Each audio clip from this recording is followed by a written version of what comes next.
38 Special+P versus 380 ACP. What we have today is our Winchester Defender ammunition. The 38 Special is a 130 grain bonded jacketed hollow point, and our 380 ACP is a 95 grain bonded jacketed hollow point. This stuff used to be called the PDX1, which I'm not 100% sure what that stood for. Probably personal defense, extreme one, or police department, something like that.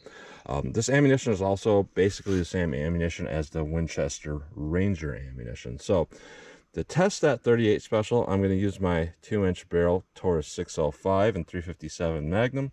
And to test that 380 ACP, I'm going to use my Smith & Wesson M&P 380 EZ. It has a 3.68 inch barrel. So our 38 Special, I'm trying to find the velocity here. We're rated at 950 feet per second for our 130 grain bonded jacketed hollow point, and our 380 ACP, we are rated at 1,000 feet per second. So we're going to see how these do. So I am going to go through the chronograph to see what kind of velocity and accuracy I get at the same time. I'm also going to shoot this full-size ISPC target at 7 yards, see what kind of practical shootability I can get with those. And I'm going to do my 10% clear ballistic test. I'm going to go into plain clear ballistics to see what the best potential is of those cartridges are. And then after that, I'm going to do more of what I consider a more real world simulation, where I have 3 inches of clear ballistics up here to represent hitting our pectoral muscle. After that, we'll have a 1/4 inch medium density fiberboard to represent hitting ribs or sternum. And the front here, I have 4 layers of denim. And we'll see how those compare in more of our real world simulation. And then I'll sling some at the steel here, see what kind of practical shootability I can get from a little bit further than 7 yards. So let's get started with this test. All right, first up we have our 380 ACP 95 grain jacketed hollow point, rated at 1,000 feet per second. I'm about 5 yards from the target, 4 yards from the chronograph. Let's see what kind of velocity and accuracy I can get with this 380 ACP. 1,076, 1,042, 1,076 again, 1,036, 1,047. So this M&P pistol isn't particularly a long barrel at all, and we're getting significantly above rated velocity, so that's pretty good. Now with this, I did use a 2-inch barrel. I could have used my 3-inch barrel, but I want to see what it does out of a snub, because most people that carry snub revolvers are not doing a 3-inch, they're carrying a 2-inch. So this is rated at 950 feet per second. I believe that's to a 4-inch barrel. Let's see how I get my 2-inch barrel here. 936, 902, 922, 924, 946. So honestly, that's not bad velocity at all for something like this. Recoil is obviously a little bit more with our 38 versus our 380. But that's really good velocity for stuff like this, because a lot of times the 130 grain, a lot of companies will push out stuff like that and you won't even hit 800 feet per second. So I know it's a +P, but still over 900 is good. So let's hit our ballistics gel block, see how these compare. All right, plain clear ballistics, our best potential. I call it the best potential because it gives the bullet the best potential for a hollow point to expand without denim clogging it or anything like that. So 380 ACP plain gel. All right. Set above that with our 38 Special. Let's go take a look.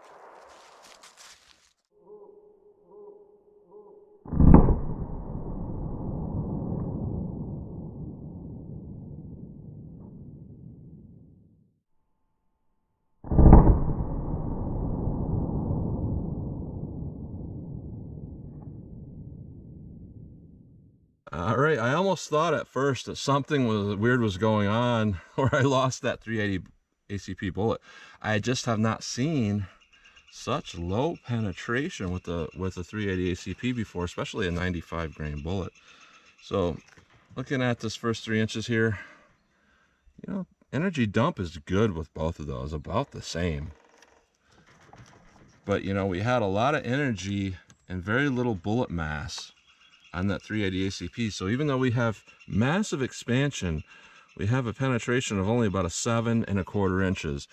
Now over here, camera parallax might make me look like I'm putting my finger somewhere else other than it is. But when we're looking straight on, we're at 7 1/4 inches. So that's, I would say that's under penetration, no matter how we slice it up. You know, Sometimes I would say if you make the right front-on shot, that's good.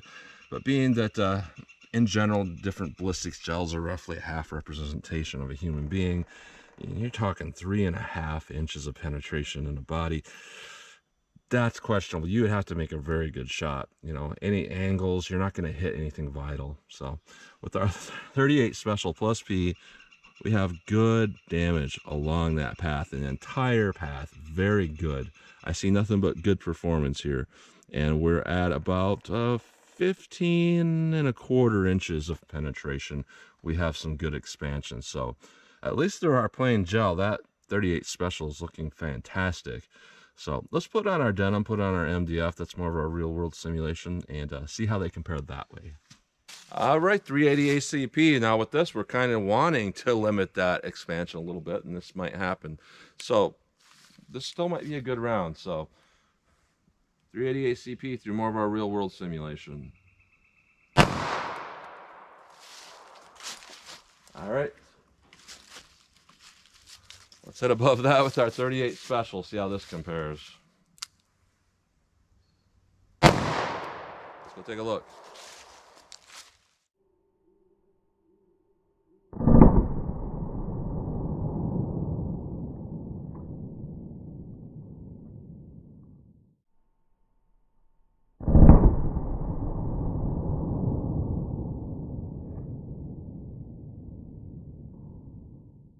All right, so I'm very surprised with the performance of both of these with that MDF and denim at play here. It looks like I clipped the edge here on both of those shots with the MDF, and you know, that's still valid. It hit mostly the MDF. And they're both expanding through the denim before they hit this. So they're imparting the same amount of energy dump, which means it's getting really good expansion, and you couple that with the MDF, and wow, it's really limiting that penetration a lot. When we look here at our 380 ACP, this is sad. We're at 4.5 inches of penetration. That is low. Now with our 38 Special, we have a lot better penetration, but we got bullet bounce back. We're at an even 10 inches, which is, you know, considering it's got MDF in the place, you know, we saw with plain gel, that would definitely meet that minimum penetration. And with just denim and no MDF, we would probably get about the same, if not more, penetration than the plain gel shot with the 38 Special. So looking at these, I'm consistently seeing that the 380 ACP, while it does shoot fast and expands well, that penetration is really, really low. Our 38 Special, I would say it's probably, this could be a one-off shot here. Both of these could be really, but I would say our 38 Special is just barely adequate, because 10 inches with MDF and expansion, that's actually pretty good for a 2-inch snub. And to be honest, that's some of the better performance I've seen out of a 2-inch snub with 38 Special Plus P. And certainly with the heavier bullet weights of the 130, 135 grain of a 2-inch barrel, I never see expansion with those pretty much. So this is pretty good ammo.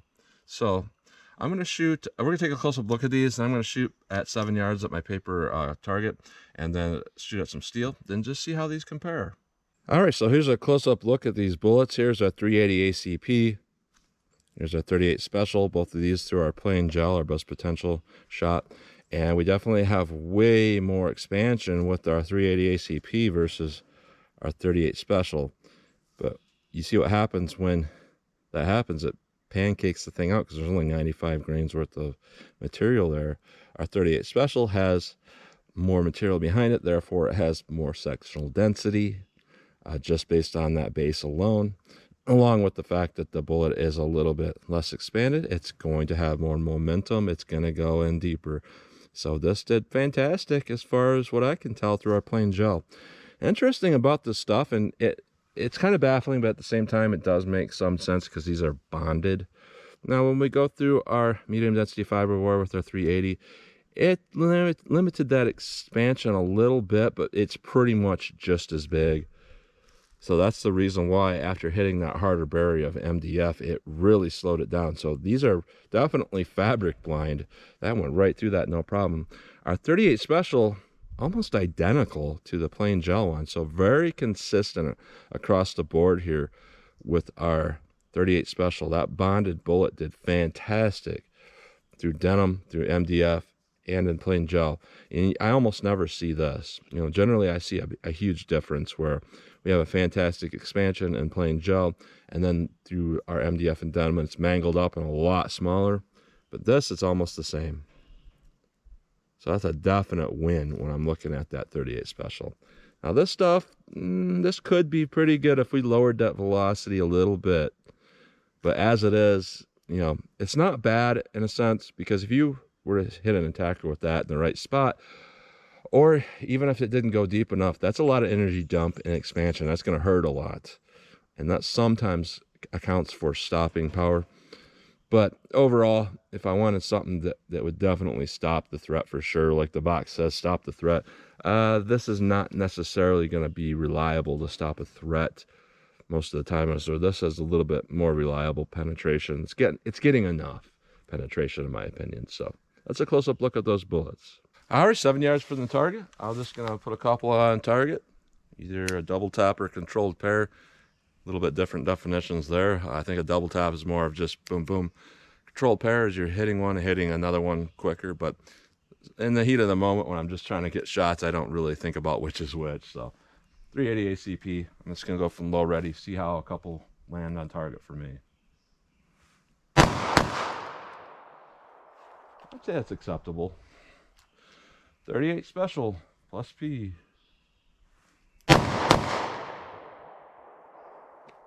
Good enough.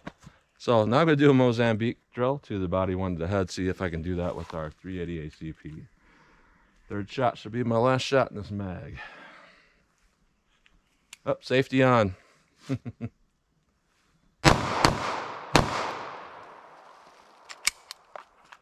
that's something with semi-autos. But I'm a revolver shooter, so I carry a revolver most of the time, so it's not something I train for. But if I was going to carry a semi-auto, I need to train for flipping that off a lot more, or just get one without one. So 38 Special. Definitely a lot more recoil, but I would say overall everything I'm seeing here is adequate, decent, looks good to me. I would feel well armed as far as shootability with either of these. So let me shoot my steel, see how these shoot. All right, 40 yards from the target, and a lot of people say this is a long distance. I like this distance because it gives me a challenge, but yet it gives me a close enough distance that I can pretty much hit the target most of the time.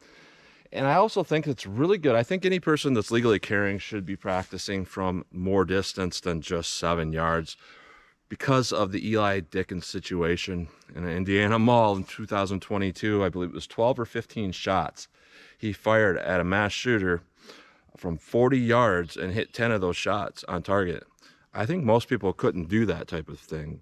So I think it's everybody's responsibility when they can to see what some of the limitations are of the guns that they're carrying or using. So for me, 40 yards is a nice distance. So 380 ACP, same size target as my cardboard one, but instead of 7 yards, I'm 40 yards. So let's see how these 380s shoot for me.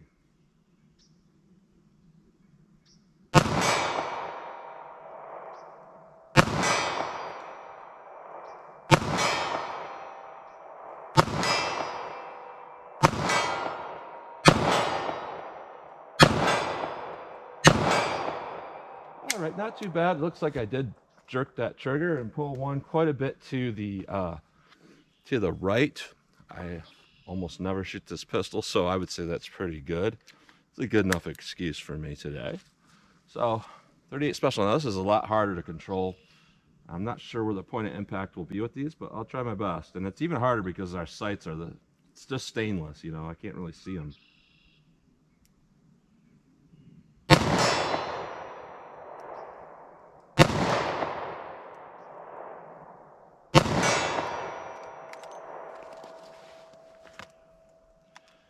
All right, got 5 rounds of these left. I hate these little HKS loaders because this is a common thing that happens for me. I'll pull it away and somehow one just hasn't went in there. But they're better than loading one by one, so I'll keep going with this. I think they're impacting just a hair high from my sights.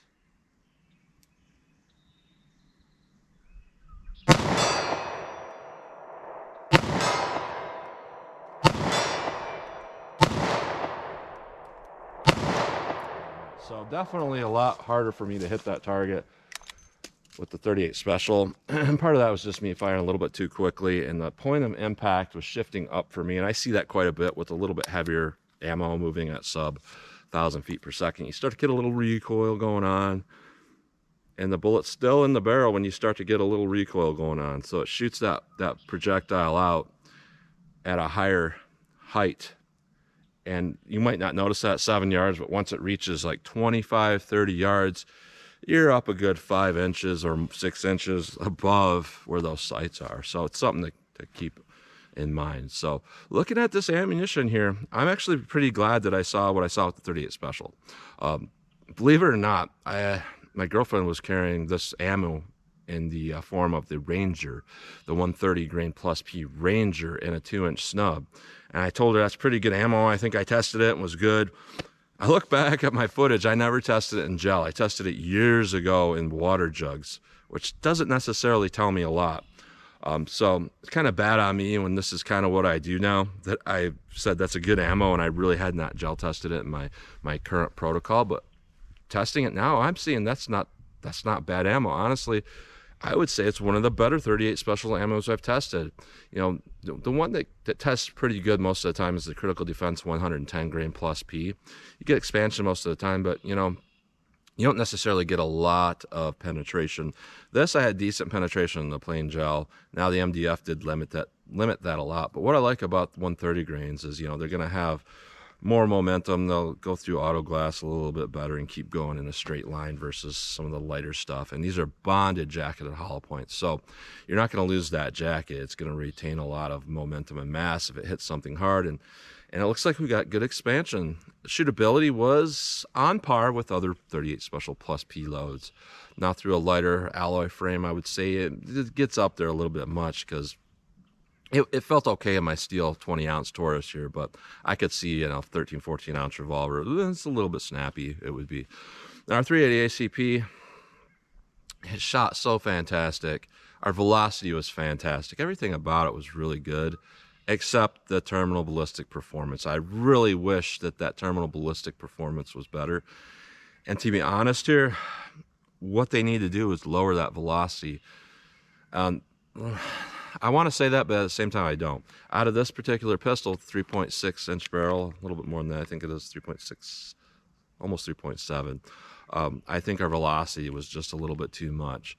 Now, if we were talking a straight 3-inch barrel or 2 3/4 inch barrels, I think we would get the velocity somewhere around 950 to 1,000 feet per second. And I think that would probably do quite well, because we wouldn't get so much massive expansion and we would get adequate penetration. But just a pistol like this, you know, a little bit too much expansion. But the reason why I use a pistol like this is because when I use my little LCP, never get expansion. And half the time with this, I don't get expansion. So I'm actually encountering a round that's almost too good in a sense. So I think on a shorter barrel, it would do better. So I'll have to think about testing that in my LCP, even though I hate shooting that pistol, see how that does there. So I would say right here, our 38 Special, very good ammo. Our 380 ACP, I'm going to say it's still good ammo, but it's just a little too fast for the bullet weight and design for a longer barreled 380 pistol. If you had a shorter barrel, I think it'd do fine. So that's what you get today. So as always, comment, share, and like, and thanks for watching.